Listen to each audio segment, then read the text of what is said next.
আদরে মাখামাখি শুভশ্রী আবির, বুদ্ধদেবের লেখার উষ্ণতা বাবলির টিজারেও। কিন্তু অতটাও মোটা নয়, আর দেখতেও তো বেশ ভালো। এই কি চান বলুন তো? পয়লা বৈশাখের দিন অবশেষে এলো রাজ চক্রবর্তীর পরবর্তী সিনেমা বাবলির টিজার। ঘোষণার পর থেকেই বুদ্ধদেব গুহর উপন্যাস অবলম্বনে তৈরি হওয়া এই ছবিটি নিয়ে দর্শকদের মধ্যে উন্মাদ। এর আগে পোস্টার ভাইরাল হয়েছিল ঘণ্টাখানেকের মধ্যেই। একই ঘটনা ঘটল টিজারের ক্ষেত্রেও, সঙ্গে ঘোষণা করলো সিনেমার মুক্তির তারিখ।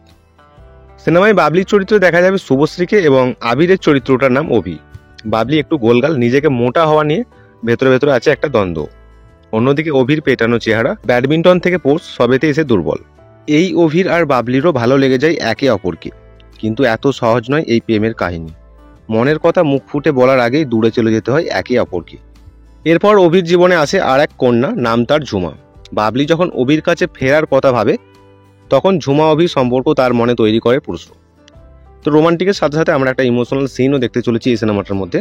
আর যারা যারা এই উপন্যাসটা পড়েছেন তারা জানেন শেষটা, আর যারা পড়েননি তাদের জন্য চমকটা তোলা থাক। আরে বেশ কিছু ঘনিষ্ঠ দৃশ্য রয়েছে অভি বাবলি ওরফে আবির শুভশ্রীর, অবশ্য সেটা উপন্যাসের চাহিদাতেই।